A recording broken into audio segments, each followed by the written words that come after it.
रमजान का महीना है ना, तो कोई कुरान वाला आता है ना, तो उसे देख के मुंह फेर लेते हैं, और अगर चले जाएं दुकान पर तो बात नहीं करता है। धनिये वाले से पूछता कितना धनिया लेगा, हल्दी वाले से पूछता तू कितनी हल्दी लेगा, है ना। वो जीरे वाले से पूछ रहा है, गरम मसाले वाले से पूछ रहा है, और इतनी ऊंची टोपी लगा के कुरान वाला खड़ा है, इसको कोई भाव ही नहीं दे रहा है। यानी कि तेरी नजर में धनिये की औकात ज्यादा, मौलवी की कम। हल्दी के खरीदार की वैल्यू तेरी नजर में कुरान वाले से ज्यादा है। बहुत गौर से मेरी बात सुनिएगा, मैं आपके बीच का हूं, आसमान से नहीं उतरा हूं। आप मेरे हो, मैं आपका हूं। बिल्कुल बिल्कुल। अगर मौलाना कहे भाई कहीं और भी जाना, जरा 2 मिनट बात सुन ले, तो कह रहा है तुम्हें कोई काम थोड़ी है, तुम खड़े रहो। ये जुमले बोले जाते, तुम्हें कोई काम थोड़ी है, खड़े रहो। देख नहीं रहे हो मैं बिजी हूं, देख नहीं रहे हो कि मेरी दुकान पे भीड़ कितनी है। तुम्हें तो बस यही काम है, रसीद उठाई और चले आए। हाथ जोड़ के कहना चाहता हूं तुम्हें, खुदा का वास्ता है, अगर दुनिया और आखिरत तबाह नहीं करना चाहते हो तो कभी कुरान वालों से इस बदतमीजी से बात मत कर लेना, वरना याद रखना जिंदगी का मालिक भी अल्लाह है, रिस्क का मालिक भी अल्लाह है, खालिक भी अल्लाह है, रज़्ज़ाक़ भी अल्लाह है। वो ऐसा कादिर मुतलक है जिसे चाहता है लम्हों में तख्त से उठा के तख्ते पर डाल देता है, और जिसे चाहता है कुएं से उठा करके तख्ते शादी पर बैठा देता है। वो खालिक कुल भी है, मालिक कुल भी है। जब तू किसी आलिम के साथ इस बदतमीजी से बात करता है तो तुम तो फ्री रहते हो, देखते लगे हो कि बना बिजी हो, तुम्हें तो कोई काम ही नहीं है। जब तुम इस सुन्नत से कुरान वाले से बात करते हो तब मसीहत का नकीब आवाज देकर कहता है घमंड का सरिया निकाल दे, औकात में आ जा, वरना गिरा के ऐसा रुलाऊंगा कोई उठाने वाला नसीब नहीं होगा, ऐसा मारूंगा कोई बचाने वाला नहीं होगा। अगर यकीन ना हो तो देख लेना, चलो अभी हॉस्पिटल चल के देखो कितने अमीर मुंह पे ऑक्सीजन का बॉक्स लगा के सांस लेने में उसके मोहताज है,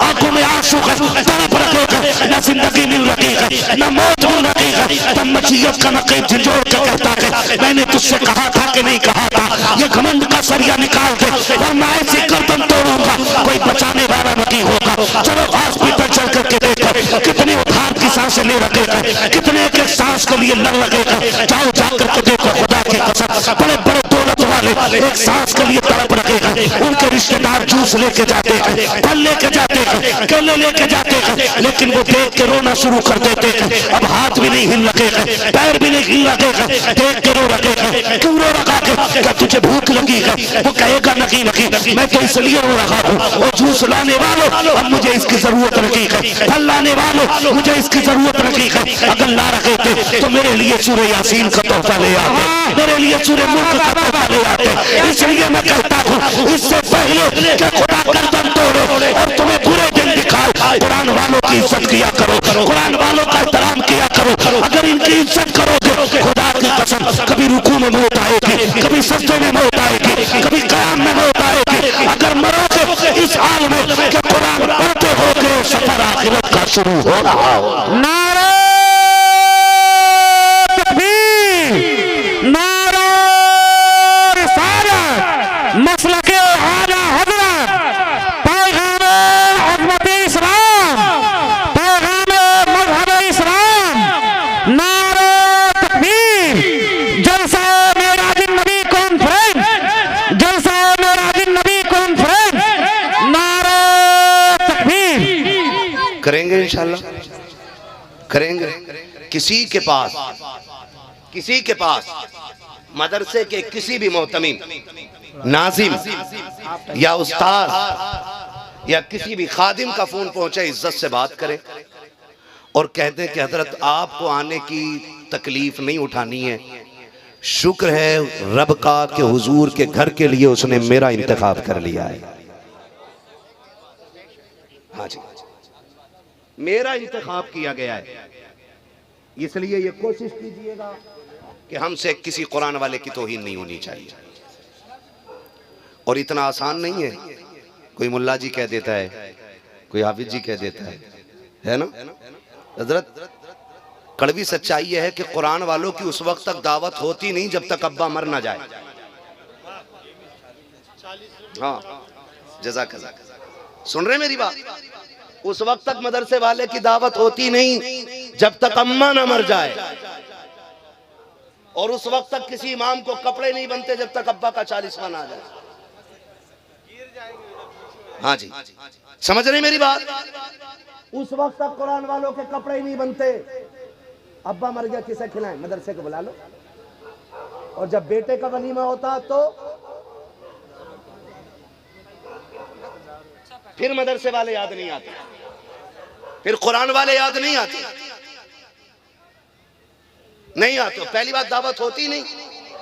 अगर फोन करके कह भी दे कि सैयद साहब बच्चों की दावत है तो बुलाने नहीं भेजते। 3 बजे मदरसे से फोन आता, भाई खाना बच्चों की दावत हुई थी। कहते हो बच्चे नहीं आए तुम्हारे मदरसे के? का कोई बुलाने नहीं आया था? का उसमें बुलाने की क्या जरूरत थी, दावत तो कर दी थी। तो सुनो कान खोल के, ये कुरान वाले हैं, ये फाके से तो मर सकते हैं लेकिन अपनी गैरत का सौदा नहीं कर सकते हैं। ये मदरसे वाले लोग हैं। या रसूल अल्लाह।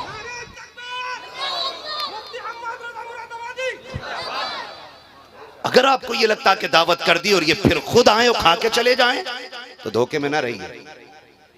और अगर ये आ जाए तो बेटा क्या कहता, अब्बा जी हाफिज जी लोग आए। अब्बा जी आप इधर देखें, अब्बा जी हाफिज जी लोग आए, खाना किधर खिलाना है? तो पता अब्बा क्या कहता, वो कोने में चटाई डाल के खिला दो। बेटा क्या, अब्बा ये कुर्सियां हैं? करना ना, ये तो वीआईपी लोगों के लिए। कौन वीआईपी होता जी? हमने पूछा बताओ चचा जी वीआईपी कौन है? का खड़े हो जाओ, थोड़ी देर में पता लग जाएगा। खड़े हुए देखा गाड़ियां आई, शीशे खुले, विंडो खुली, उतरे, देखा जूता 12,000 का है, कोट 24,000 का है ना, चश्मा 18,000 का है, कैप 5,000 का है, घड़ी 70,000 की है। वो चले टेबल की तरफ, वीआईपी कुर्सियां पड़ी, बैठ के जाकर के कहा देखा ये वीआईपी है। मैंने कहा कैसे? कहा देखो इनके जूते कीमती हैं, इनकी घड़ी कीमती है, इनका लिबास कीमती है। मैंने कहा यार ये बताओ, ये जो मेरिट बनाया है, ये जो लेवल तैयार किया है, ये बड़े बड़े प्रोफेसरों ने बैठ के तैयार किया, पढ़े लिखे लोगों ने बनाया है, या खुद अपने दिमाग से कह रहे हो? कहा नहीं जी, इसको तो किसी ने नहीं बनाया है। मैंने कहा इनके वीआईपी होने की वजह क्या है? कहा इनका कीमती लिबास है। मैं पूछना चाहता हूँ, अगर लिबास कीमती की बुनियाद पे आप वीआईपी कह रहे हो तो आपकी कैसे मान लूं कि जो जिसका जूता कीमती है वो वीआईपी होता है, जिसका लिबास कीमती है वो वीआईपी होता है, जिसकी ड्रेस कीमती है वो वीआईपी होता है। मैंने कहा मैं उसकी मानूंगा जिसके कहने से मैंने एक खुदा को बगैर देखे मान लिया है। मैं तो उसकी मानूंगा जिसने कहा जन्नत है, बगैर देखे मैंने मान ली। जिसने कहा दोज़ख है, बगैर देखे मैंने मान ली। मैं मुस्तफा की मानूंगा। वीआईपी कौन होता है? तब मेरे नबी ने कहा खैरुकुम मन तअल्लमल कुरान वअल्लमहु। वीआईपी वो होता है जो कुरान सीखा करता है, कुरान सिखाया करता है। वाह वाह वाह वाह, हम वीआईपी उसे कहते हैं। सुभान अल्लाह, क्या बात है, सुभान अल्लाह सुभान अल्लाह।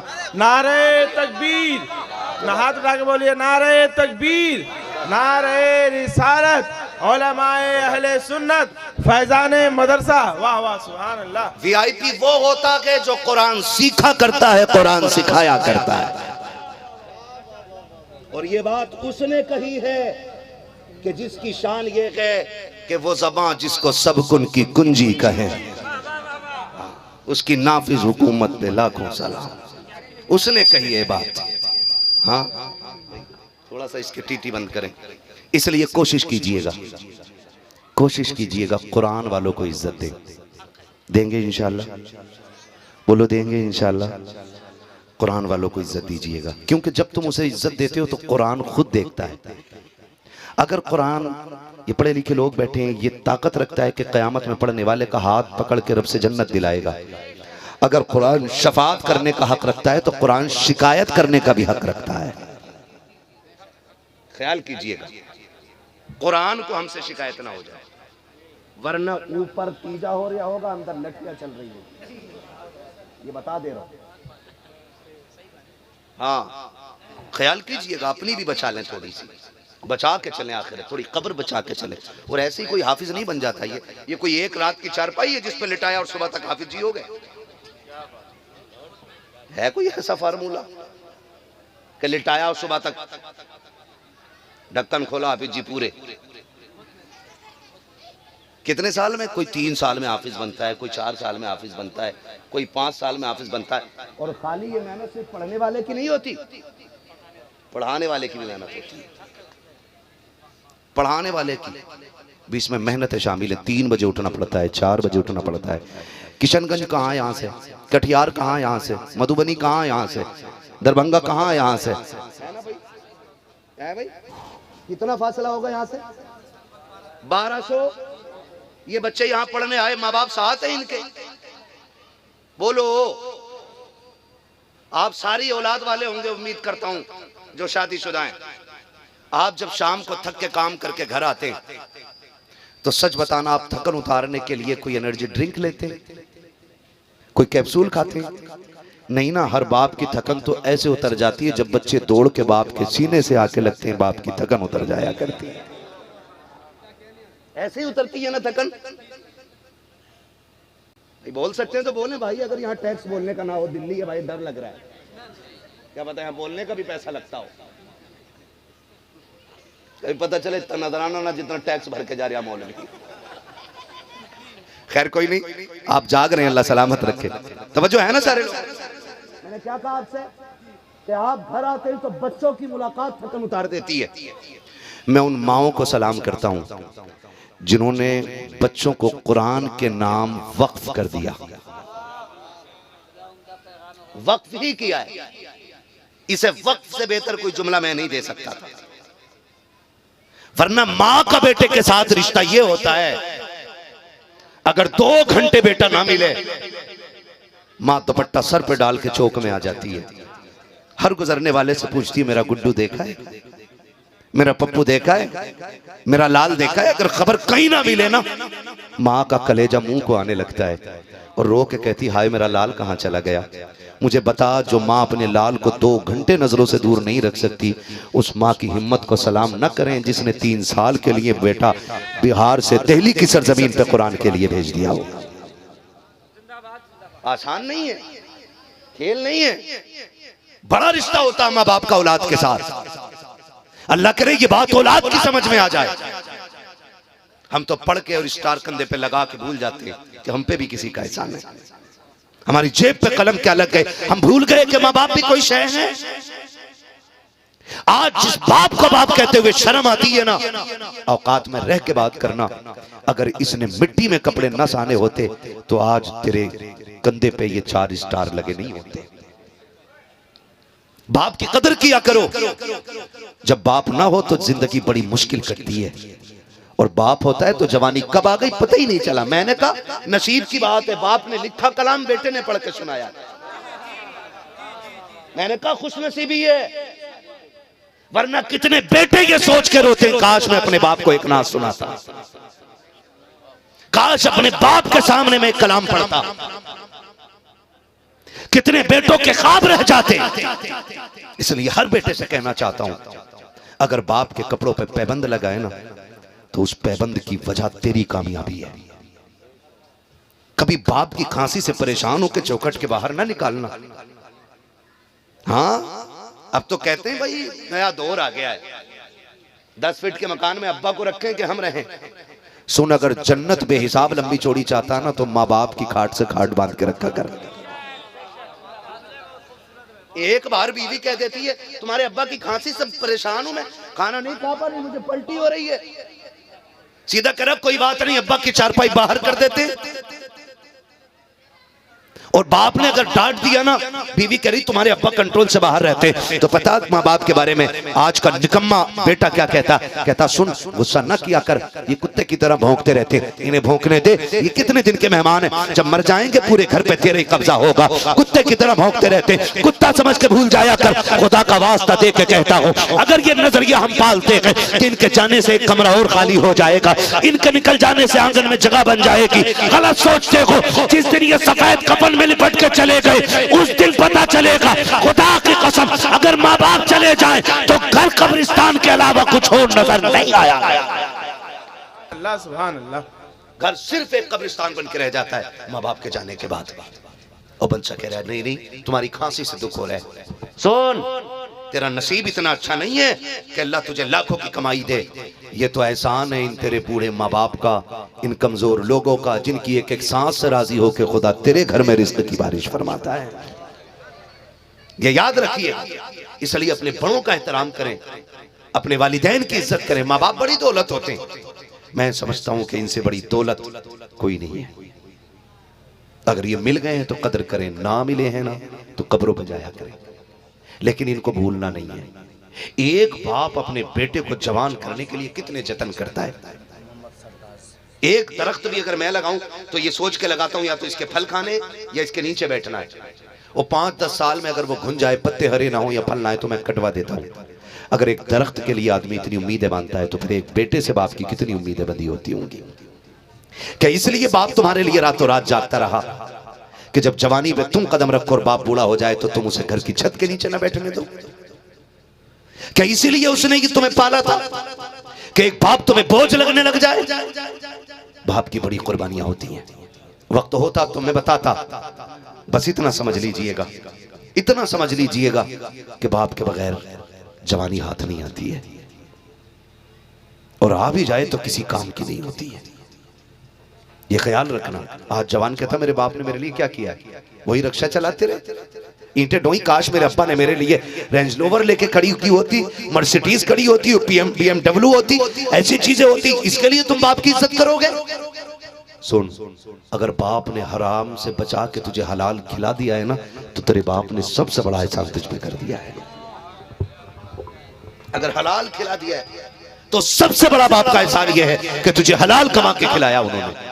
उनके कंधे दबा और उनसे कह तेरा एहसान है, तूने जहन्नम से बचा के जन्नत के दरवाजे पे लाके खड़ा किया है। हाँ, बाप कह रहे, बेटे भी अजीब होते हैं। कह रहे हाँ, मैंने पीर के हाथ छुए, कतई गुलाब जैसे थे, गुलाब जैसे थे पीर साहब के हाथ, गुलाब जैसे, ओह पैर गुलाब जामुन जैसे। क्यों? 24 घंटे जो एसी में रहेगा उसके हाथ गुलाब जैसे ही होंगे। मेरे हाथ तुम्हारी बराबर सख्त नहीं हो सकते। हजरत यही सच्चाई है। एसी में रहने वालों के हाथ में तुम्हें गुलाब दिखाई देता है, जबकि ये बशारत किसी की नहीं है। और बूढ़े माँ बाप के तलवों के ठेठों में तुम्हें जन्नत दिखाई नहीं देती, जबकि ये बशारत मेरे नबी ने अता फरमाई है। कभी उनको भी दबाया करो।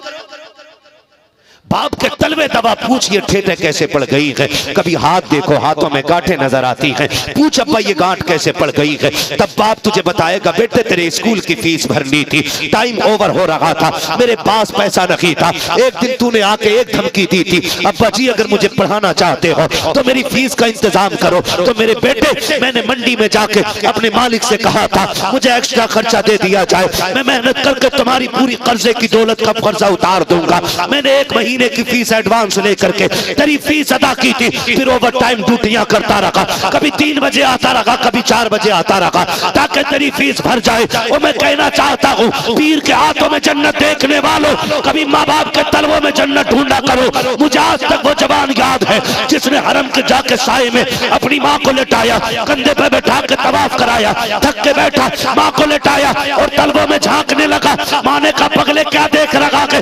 नबी ने कहा कि के कदमों के नीचे जन्नत है, अम्मी देख रहा हूँ जन्नत कहाँ है। जैसी बेटे ने इतना कहा कि माँ के आंचल को उठने में देर नहीं लगी है। माँ ने कहा था मेरे मालिक, मेरा बेटा जन्नत देखना चाहता है, इसे खाली न लौटाना। जैसी माँ ने इतना कहा कि बेटा चीख के कहता है सच कहा कि मेरे नबी ने, वो देखो माँ के तलवों में मुझे जन्नत के दरवाजे नजर आ गए।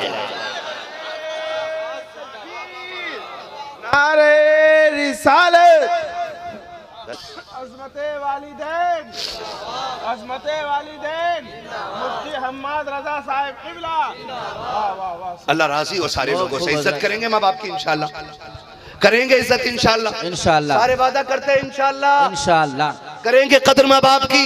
और सुनो, तुम्हारा सबसे बड़ा पीर तुम्हारा बाप है। दुआ के बाद मकबूलियत में जिसका सबसे बड़ा दर्जा है नबियों के बाद, वो माँ बाप होते हैं। पूरी गारंटी के साथ कह रहा हूं। अगर माँ बाप नाराज हो तो मुस्तजाब दावत की भी दुआ तुम्हारे हक में कबूल नहीं होगी।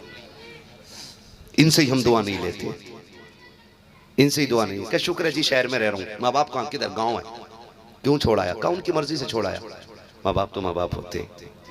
अगर माँ से बेटा दिल मांग ले तो वो दिल दे सकती है, तो तुझे शहर आने की इजाजत नहीं दे सकती।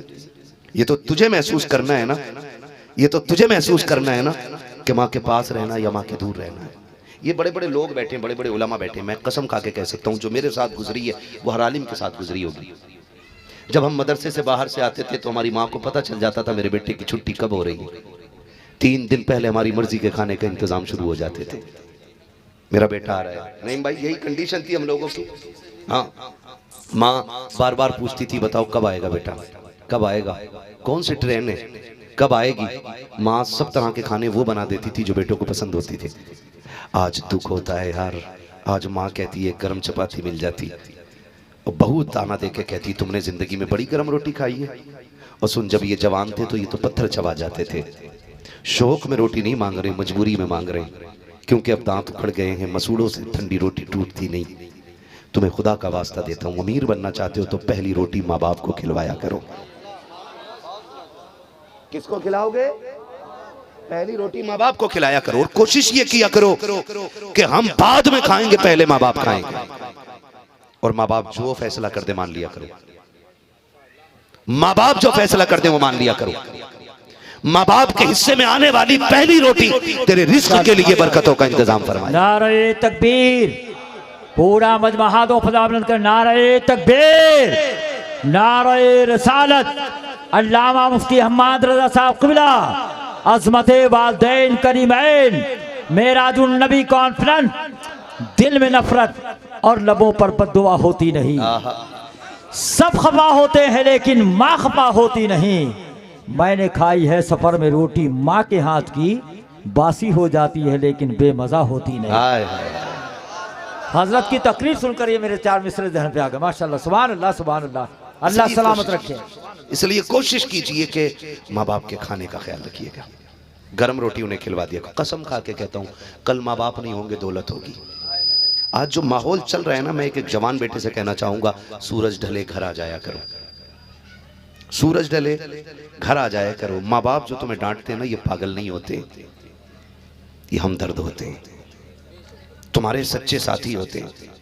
और हम यारों के लिए इन्हें जलील कर देते हैं। 12 बजे यार के साथ गप्पे शप्पे लड़ा के घर में घुसे। माने का कहा तब तक? कहता मुंह बंद रख, तू होती कौन है पूछने वाली? मैं पागल हूं, मैं दुनिया देख रहा हूं जी, मैं अल्लामा, मैं फहामा, मैं मुफ्ती, मैं मुजद्दिद, तू कौन होती है मेरे सामने बोलने वाली? लहजा नीचा कर। कभी माँ बाप से ये ना कहना तुम होते कौन हो। अगर ये डांटा करे ना तो डांट खा लिया करो। मैं अल्लाह की कसम खा के कह सकता हूं, जिस दिन ये सफेद कफन में लिपट के चले गए ना, तुम 3 बजे आओगे, किसी को दस्तरखान पे तुम्हारा इंतजार नहीं होगा, कोई नहीं पूछेगा तुमसे कहां थे अब तक। राग में किसी की आंखें नहीं बिछी होंगी।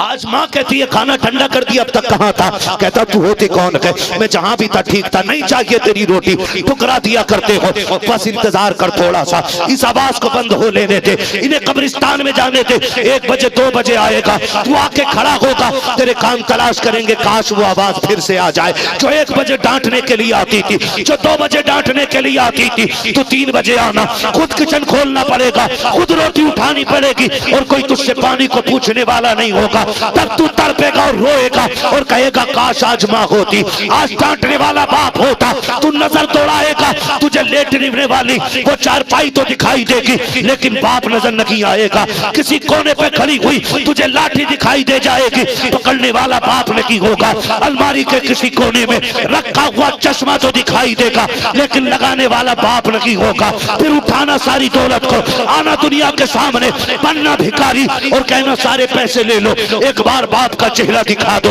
एक बार माँ की आवाज सुना दो। खुदा की कसम, सारी दौलत लेकर भी कोई तुम्हें माँ का चेहरा नहीं दिखा सकता है, इसलिए कि दौलत मेहनत से मिलती है, माँ बाप खुदा की रहमत से मिला कर।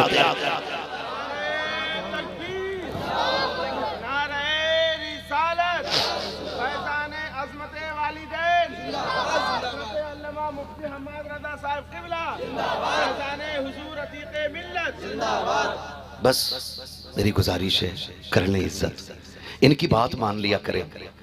इनसे बड़ा सच्चा दोस्त आपका कोई नहीं है। इस दौर में अपनी परछाई पे भरोसा न करें। ख्याल करें, अपनी परछाई पे भी भरोसा ना करें। मेरा यार है, मेरा सच्चा दोस्त है ना। अक्सर लोग धोखा वहीं कहते हैं जहां भरोसा होता है। जहां भरोसा नहीं होता वहां धोखा नहीं होता है। इसलिए अपनी परछाई पे भी भरोसा न करें। आप अपनी माँ बाप की 18 साल की कमाई है, 25 साल की कमाई है, आप अपने बाप की 30 साल की कमाई है और यूं हवा में बिखर जाए उनकी कमाई। याद रखना, आज तक किसी को मैंने ये कहते हुए नहीं सुना कि जब से बाप गया है बेटे की कमर टूट गई, और हर जगह ये सुना है कि जब से बेटा गया है बाप की कमर टूट गई है। बाप की कमर न टूटने दें। कोशिश करें बाप के कंधे का बोझ ना बने, बाप के बोझ को अपने कंधे पे उठाने वाले बनिएगा। करेंगे इंशाल्लाह, करेंगे इंशाल्लाह। माँ बाप की इज्जत कीजिएगा, माँ बाप की कदर कीजिएगा। बस हुक्म हो रहा है हुजूर का शजरा और पढ़ देना है ना। वक्त बहुत ज्यादा हो गया। हाय हाय हाय, हुजूर से ये साहब के का ऑपरेटर साहब इसको थोड़ा इको दे दो ताकि सांस लेने में भी आसानी हो जाए, है ना। अब बोल सकते हैं सुभान अल्लाह? ऐसे नहीं, इतनी जोर से सुभान अल्लाह बोलो ताकि मैं चुपके से सांस ले लिया। और मैं देखो आपसे सुभान अल्लाह कहलवाई इसलिए रहा हूं ताकि मैं थक जाऊं और आप जोर से सुभान अल्लाह कहो तो मैं लंबी सी सांस ले लूं। और ऐसा मत करना कि आप धोखा दे दो और मौलवी को सांस लेने का मौका ही नहीं दे। समझ रहे मेरी बात? कितनी जोर से बोल सकते हैं सुभान अल्लाह? सुनो सुनो सुनो सुनो सुनो सुनो, इतनी जोर से सुभान अल्लाह बोलो कि गला बैठ जाए, ताकि सुबह अम्मी पूछे आवाज का क्या हुआ, कहना अम्मी मेराजुल नबी की महफिल थी, कुरान वालों का जश्न था, अल्लाह वालों की महफिल थी, मैं आवाज हुजूर के नाम पे लुटा के आ गया। सच्ची कह रहा हूँ, पूरी महफिल चली जाए, ये 4 बच्चे रह जाए, मैं इन पे शजरा पढ़ रहा हूं।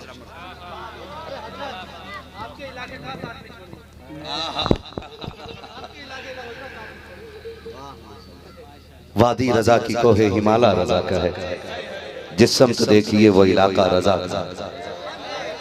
है जी। अपना कोई नहीं है, ना अपना कोई इलाका है, ना अपनी कोई जिंदगी है। जितने दीन के काम आ जाए बस उतनी कामयाब जिंदगी है, इससे ज्यादा कुछ नहीं है। फिर बोल सकते हैं ना सुभान अल्लाह? क्या बात है, सलामत रहे चचा लोग, इनको बिस्तर में होना चाहिए था यहाँ बैठे हुए। अल्लाह इनकी उम्रों में बरकत अता फरमाए, है ना। मुझे हुजूर का शजरा पढ़ना याद रखना, जब मेरा हाथ का इशारा हो तो समझ जाना मौलवी थक गया है, सांस लेना चाह रहा है। बात साफ सुथरी अच्छी रहती है। और मेरा हाथ देख के आप सुभान अल्लाह जोर से कहिएगा ताकि मौलवी लंबी सी सांस ले ले। आपका एहसान हो जाएगा, मेरा काम हो जाएगा। अल्लाह राजी होगा, आपको नेकी देगा। और जब वो इतना करीम है, जब आपको देगा तो अपना भी कहीं ना कहीं नंबर लगी जाएगा, है ना। कितनी जोर से बोलेंगे जरा बोल के दिखाएं सुभान अल्लाह। हजरत ऐसा लग रहा है जैसे महफिल शुरू हो रही है। अल्लामा हुज्जतुल इस्लाम साहब क़िबला बड़ा काम का काम कर रहे हैं, लिफाफे बना रहे हैं, बड़ा अच्छा काम कर रहे हैं। ऐसे काम वाले लोग अल्लाह लंबी उम्र दे ऐसे लोगों को कि ये काम करते रहा करें, ठीक है ना। कारी नौशाद साहब बनवा रहे हैं, ठीक है जी, हम तुम अपना काम करते हैं। अब बोले जरा सुभान अल्लाह। साथ ना छोड़िएगा। ये नहीं कि मौलवी शुरू हो गया तो तुम ठंडे पड़ जाओ। क्या बिगाड़ लेगा मौलवी? बिगाड़ेगा तो कुछ नहीं, माइक में चला जाएगा। क्योंकि मैं कौन सी नमाज जनाजा पढ़ा रहा हूँ जो तकबीरें पूरी करके हटूंगा, है। जहां तक तुम्हारा साथ वहां तक मेरा साथ है ना। अब जरा बोले सुभान अल्लाह। आदम के बेटे शीश, शीश के बेटे अनस, अनस के बेटे कैनान।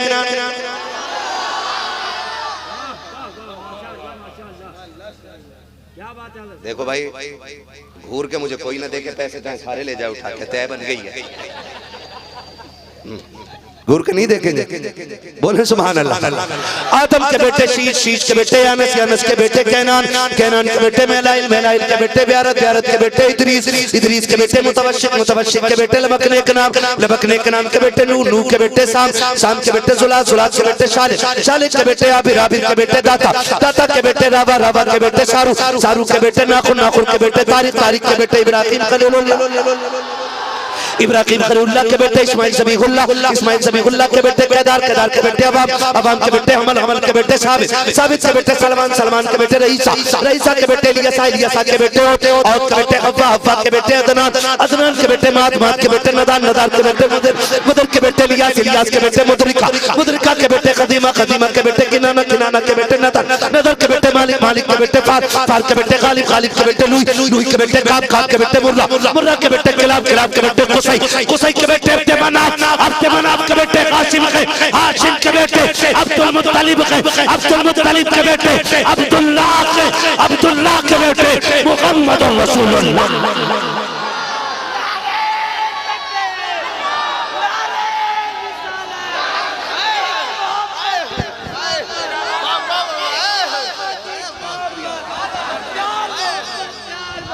आला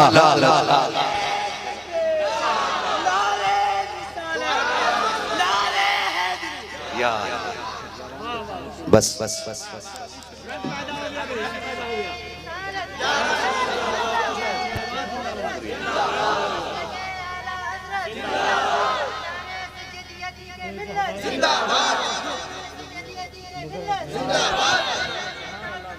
जज़ाक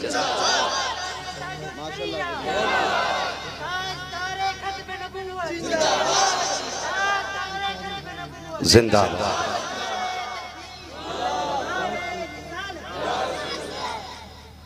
राजी हैं सारे लोग, मगर ऐसा ना हो कि नारे की गूंज में पूरी तकरीर भूल जाए। मैं फिर से पूरी तकरीर दोहरा दूं, दोहरा दे रहा हूं। कुरान वालों की इज्जत करेंगे इंशाअल्लाह, अपने पीछे कुरान वाले छोड़ेंगे इंशाअल्लाह, अपने बच्चों को कुरान सिखाएंगे, वादा करें इंशाअल्लाह, कुरान वालों की खिदमत करेंगे जोर से इंशाअल्लाह, माँ बाप की इज्जत करेंगे, माँ बाप के फैसलों पर राजी रहेंगे, इनकी दुआएं हासिल करेंगे, उलमा का एहतराम करेंगे। ये मेरी पूरी तकरीर थी, ठीक है ना? इन पे सारी बातों पे अमल रहना चाहिए। बस आखिर में कर्ज कर लूँ, अभी हुजूर सैयद साहब क़िबला ने हमारे सर के ताज हैं, हम सैयदों को, इनके एहतराम को अपने ईमान का हिस्सा मानते हैं, ठीक है ना? अभी सैयद साहब क़िबला ने कहा कि मेरे पास कई सारी तारीखें पेंडिंग में हैं, और वाकई हजरत की रसाई तो मेरे बाप तक है। वो कहते हैं ना, तू क्या, मैं तो तेरे बाप को भी जानता हूँ। हजरत की रसाई मेरे वालिद गिरामी तक है। हाँ जी, ये बहुत बड़े लोग हैं, मगर मैं अर्ज कर लूँ कि सच्ची बात है, 9 अप्रैल के हवाले से बात कही, मैं भी मोबाइल दिखा सकता हूँ आपको कि 9 अप्रैल मेरी खाली नहीं है। हाँ, मैं आपको दिखा सकता हूँ हजरत, इसलिए मैंने दिखा दिया है ताकि ये ना हो कि भाई टाल दिया था। ऐसे बड़े लोगों को कौन टाल सकता है? हम तो उनमें से है ना, तेरी सरकार में लाता है रजा उनको शफी, जो मेरा गौस है और लाडला बेटा थे। हम तो सैयदों के दामन से जुड़ने वाले लोग है ना, तो माजरत चाहूँगा, मैं जिन तक नहीं पहुँच पा रहा हूँ, थोड़ी सी मसरूफियत रहती है। ये भी आप लोगों का प्यार है, अगर आप लोग ये प्यार ना करते तो शायद मैं बिजी ना रहता। मैं तो सच कहता हूँ, सीधी बात यह है, हम तो किसी खेत में बैठे हुए घास काट रहे होते, आज जो जहाज़ों में उड़ रहे हैं ये मेरे नबी के जिक्र का सदका है। ये सच्ची बात है, हुजूर के जिक्र का सदका है। नात खानी मौत भी हमसे छुड़ा सकती नहीं, कब्र में भी मुस्तफ़ा के गीत गाते जाएंगे। बस जो हुए गलत उनको माफ़ फरमाए रब्बे कायनात। जिंदगी ने दिया साथ, फिर होगी मुलाकात, चमन रहा फूल खिलेंगे, जिंदगी रही फिर मिलेंगे, मुसाफिर हम भी मुसाफिर तुम भी, किसी मोड़ पर फिर मुलाकात होगी। फ़कीरान आए सदा कर चले, सदा खुश रहो ये दुआ कर चले। सारे लोग कलमा शरीफ पढ़ लीजिए, ला इलाहा। हुजूर सैयद साहब क़िबला हुजूर अकीक़े मिल्लत के इसाले सवाब की नियत से ईमानदारी से एक बंदा कलमा पढ़े, ला इलाहा इल्लल्लाह, और जोर से ला इलाहा इल्लल्लाह, अस्तग़फिरुल्लाह रब्बी मिन कुल्लि ज़ंबि व अतूबु इलैहि व मा अलैना इल्लल बलाग। अस्सलामु अलैकुम व रहमतुल्लाहि व बरकातहू। बैठे रहिएगा, अभी कोई ना